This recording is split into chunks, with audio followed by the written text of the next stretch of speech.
পরোটা আর সম্মান। অসীম বর্মণের জীবনের অসীম লড়াই।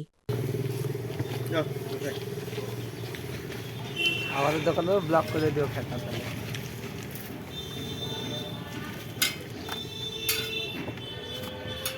আমার তুমি মুভি নিও না। নাম তার অসীম বর্মণ। অসীম শুধু নামেই নয়, অসীম তার শক্তি, তার লড়াই করার ক্ষমতা।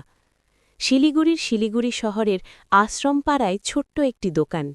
ঝকঝকে রেস্তোরাঁ নয়, বড় কোনো সাইনবোর্ডও নেই।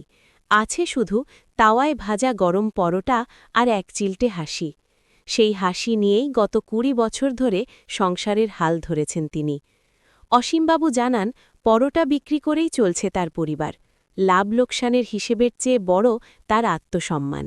তিনি স্পষ্ট বলেন, আমার কোনো অভিযোগ নেই, আমার শুধু দরকার সম্মান। প্রতিদিন সকাল থেকে রাত একই জায়গায় দাঁড়িয়ে পরোটা বানান তিনি। বহু পুরনো খদ্দেররা আজও আসেন, কেউ স্বাদের জন্যে, কেউ বা মানুষের টানে। কারণ অসীমবাবু শুধু খাবার বিক্রি করেন না, তিনি পরিবেশন করেন আন্তরিকতা।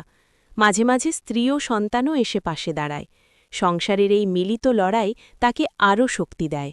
জীবনযুদ্ধ সহজ নয়, তবু ক্লান্তি নেই তার মুখে।